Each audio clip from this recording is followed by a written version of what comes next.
অকৃতজ্ঞ বললেও কম বলা হয়। ভারতের সাহায্য না পেলে যে বাংলাদেশ কার্যত না খেতে পেয়ে মরবে, সেই বাংলাদেশের নেতারা প্রকাশ্য মঞ্চে ভারত বিদ্বেষী বক্তব্য রাখছেন। জ্বালাময়ী ভাষণে ভারতের প্রধানমন্ত্রী থেকে শুরু করে শীর্ষ নেতৃত্বকে নিশানা করছেন। এটা আরও বেশি হয়েছে শেখ হাসিনার বাংলাদেশ ছেড়ে ভারতে আশ্রয় নেবার পর। বাংলাদেশের জাতীয় গণতান্ত্রিক পার্টি বা জাকপার সভাপতি ও মুখপাত্র রাশেদ আলমকে হুমকি দিতে দেখা গিয়েছে, থামবো না, ভারতীয় দূতাবাসের মধ্যে ঢুকতে যাব। একবার ভাবুন, একটা দেশে বিদেশে দূতাবাসের ভেতরে কিন্তু সেই দেশের আইন চলে না, পাশাপাশি বিদেশে দূতাবাসের নিরাপত্তার দায়িত্বও সেই দেশের। অর্থাৎ ভারতীয় দূতাবাসের ভেতরে যে ঢুকে যাবার হুমকি দিচ্ছেন রাশেদ প্রধান, সেই ভারতীয় দূতাবাসের নিরাপত্তার দায়িত্ব কিন্তু বাংলাদেশের অন্তর্বর্তী সরকারের। রাশেদ প্রধান জানিয়েছেন, শেখ হাসিনাকে বাংলাদেশে প্রত্যর্পণের জন্য ভারতীয় দূতাবাস ঘেরাও করার কর্মসূচি নিয়েছিল তার দল, কিন্তু কিছুদিন আগে পুলিশ আটকে দেয়। পরবর্তীকালে তার দল একই কর্মসূচি নিয়ে আরও বহুদূর এগিয়েছে। আর এরপরই তিনি হুমকি দিয়ে বলেন, পরের বার আর থামবো না, ভারতীয় দূতাবাসের ভেতরে ঢুকে যাব ইনশাআল্লাহ। কি বলছেন সভাপতি ও মুখপাত্র জাতীয় গণতান্ত্রিক পার্টির, কি বলছেন শুনব। অগাস্ট মাসের 6 তারিখ খুনি হাসিনাকে ফেরতের দাবিতে আমার দল জাকপার পক্ষ থেকে ভারতীয় দূতাবাস ঘেরাও করতে এসেছিলাম। সেদিন বাড্ডার মোড়ে আমাদেরকে পুলিশ থামিয়ে দিয়েছিল। আজকে আরো বহুদূর এগিয়ে এসেছি, পরের বার এখানে থামবো না, ভারতীয় দূতাবাসে ঢুকে যাব ইনশাআল্লাহ। এই বিষয়ে ভারতে বাংলাদেশের রাষ্ট্রদূত রিয়াজ হামিদুল্লাহ বলছেন, সমগ্র বাংলাদেশ এবং আমরা সবাই আমাদের জনগণের, বিশেষ করে তরুণ প্রজন্মের আকাঙ্ক্ষা পূরণে প্রতিশ্রুতিবদ্ধ। আমাদের জনসংখ্যায় তরুণদের সংখ্যা অনেক বেশি। আমরা বিশ্বাস করি যে ভারতের সঙ্গে আমাদের সম্পর্ক আমাদের অভিন্ন স্বার্থে, আমাদের মধ্যে পারস্পরিক নির্ভরশীলতা রয়েছে। আমরা এই অঞ্চলের সমৃদ্ধি, শান্তি এবং নিরাপত্তার ওপর পুরোপুরি মনোনিবেশ করছি। কি বলছেন রিয়াজ হামিদুল্লাহ, ভারতে বাংলাদেশের রাষ্ট্রদূত, শুনবো। Bangladesh, that I mentioned that we are committed to fulfilling the aspirations of our people, particularly the younger population, because we have a very young demography. And beyond Bangladesh, when we look at the neighborhood, definitely India is our neighbor, and we believe that here is a relationship which is in our shared interest. We have mutual interdependence, and we believe whatever issues and matters that we have at hand, or we may have at hand in the future, we can address anything under the sun based on mutual trust, respect, dignity, and based on the principles of benefit sharing.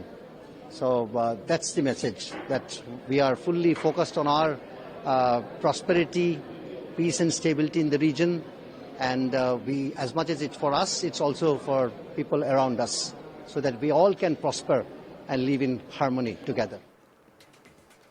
৭১-এর মুক্তিযুদ্ধে ভারতের সাহায্য না পেলে বাংলাদেশ স্বাধীন রাষ্ট্র হিসেবে আত্মপ্রকাশ করতে পারত না, পাকিস্তানের অধীনেই থেকে যেতে হতো বাংলাদেশকে। শেখ হাসিনার বাংলাদেশ ছাড়ার পর অন্তর্বর্তী সরকারের আমলে ভারত বিদ্বেষের ঘটনা অনেকটা বেড়ে গিয়েছে। ভারতের শত্রু দেশ পাকিস্তানের সঙ্গেই বরং সখ্যতা বেড়েছে মোহাম্মদ ইউনূস প্রশাসনের। এরপর প্রকাশ্যে ভারতের উত্তর পূর্বাঞ্চলের রাজ্য সেভেন সিস্টার্স দখলের কথা বারবার বলতে শোনা গিয়েছে সেদেশের রাজনৈতিক দলগুলিকে। এমনকি বিদেশে গিয়ে অন্তর্বর্তী সরকারের প্রধান উপদেষ্টা মোহাম্মদ ইউনূসের মুখেও বারবার শোনা গিয়েছে সেভেন সিস্টার্সের কথা। এবার প্রকাশ্য সভায় বাংলাদেশের জাতীয় গণতান্ত্রিক পার্টি এবং জাকপার সভাপতি ও মুখপাত্র রাশেদ প্রধানকে বলতে শোনা গিয়েছে, আপনারা নাকি বলেন ৭১-এ আপনারা নাকি আমাদের সহযোগিতা করেছেন, আমরাও মুক্তিকামী সেভেন সিস্টার্সকে সহযোগিতা করতে চাই। আপনাদের কাছে যদি কোনো ঋণ থাকে, সেই ঋণ শোধ করতে চাই সেভেন সিস্টার্সকে স্বাধীন করে। রাশেদ প্রধান নিশানা করেছেন সেদেশের মিডিয়াকেও। তিনি বলেন, বাংলাদেশ থেকে বাংলাদেশের জীবিকা অর্জন করে ভারতের গোলামি আমরা মেনে নেব না। ভারতের প্রধানমন্ত্রী নরেন্দ্র মোদীর নাম নিয়ে রাশেদ প্রধানকে বলতে শোনা গিয়েছে, বাংলাদেশের রাজনৈতিক দলকে বলতে চাই, নরেন্দ্র মোদী আর হিন্দুস্তানের সঙ্গে বন্ধুত্ব করতে চাইছেন, সেই বড় দলকে বলতে চাই, নতুন করে জোলেম হবেন না। বাংলার পবিত্র মাটিতে ভারতীয় আধিপত্যবাদ চলবে না। শেখ হাসিনাকে ফেরতের দাবিও করেছেন তিনি। কি বলছেন রাশেদ প্রধান, আসুন শোনাই আবার। তারা নাকি ৭১-এ আমাদের সহযোগিতা করেছেন, আমরাও মুক্তিকামী সেভেন সিস্টারকে সহযোগিতা করতে চাই। ৭১-এর যদি কোনো ঋণ থাকে আপনাদের কাছে, সেই ঋণ এবার পূরণ করতে চাই, সেভেন সিস্টারকে স্বাধীন করে। আর আমরা ঐক্য আয়োজিত আজকের এই সমবেত জনতাকে জানাই আমার দল জাকপার পক্ষ থেকে সংগ্রামী সালাম এবং শুভেচ্ছা। আসসালামু আলাইকুম। সংগ্রামী সাথী এবং বন্ধুগণ, এই বছর অগাস্ট মাসের 6 তারিখ খুনি হাসিনাকে ফেরতের দাবিতে আমার দল জাকপার পক্ষ থেকে ভারতীয় দূতাবাস ঘেরাও করতে এসেছিলাম। সেদিন বাড্ডার মোড়ে আমাদেরকে পুলিশ থামিয়ে দিয়েছিল। আজকে আরো বহুদূর এগিয়ে এসেছি। পরের বার এখানে থামবো না, ভারতীয় দূতাবাসে ঢুকে যাব ইনশাআল্লাহ। সর্বপ্রথম বলতে চাই, আমার দেশে থেকে, আমার দেশে খেয়ে, আমার দেশে জীবিকা নির্বাহ করা এইখানে উপস্থিত সকল মিডিয়াকে, সেদিন জাকপার ঘেরাও কর্মসূচি ভারতীয় পত্রিকায় ছবি সহ নিউজ এসেছিল। বাংলাদেশের জাতীয় দৈনিক 2টা ব্যতীত কেউ ছাপতে সাহস পায় নাই।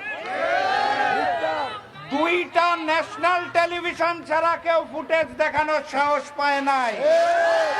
বাংলাদেশের মিডিয়াকে বলতে চাই, বাংলাদেশে থেকে বাংলাদেশকে ভারতের গোলামি আমরা মেনে নেব না। এরপর বলতে চাই বাংলাদেশের রাজনৈতিক দলগুলোকে, আপনারা মনে করেন ক্ষমতায় থাকতে হলে বোধহয় ওই হিন্দুস্তানের বন্ধুত্ব অগাস্ট মাসে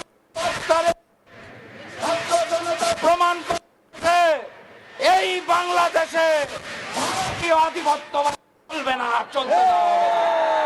অতএব যারা নতুন করে নরেন্দ্র মোদী আর হিন্দুস্তানের সাথে বন্ধুত্ব করতে চাইছেন, সেই বড় দলকে বলতে চাই, নতুন জালেম হবেন না। বাংলার পবিত্র মাটিতে ভারতীয় আধিপত্যবাদ চলবে না। সর্বশেষ আমি হিন্দুস্তানকে বলতে চাই, আমার দেশের সীমান্তে চলবে না, অবৈধ পুশিং চলবে না।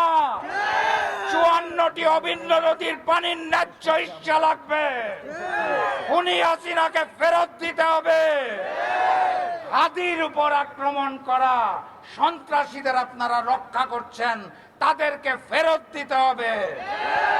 দ্রুততম সময়ের মধ্যে ফেরত না দিলে, আপনারা নাকি 71-এ আমাদের সহযোগিতা করেছেন, আমরাও মুক্তিকামী 7 সিস্টারকে সহযোগিতা করতে চাই।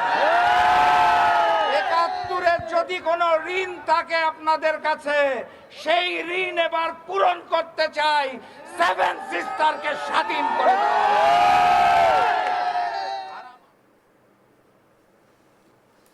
আরো আপডেট পেতে দেখতে থাকুন আজ তাক বাংলা। সাবস্ক্রাইব করুন, নোটিফিকেশন পেতে বেল বাটন অপশন প্রেস করুন।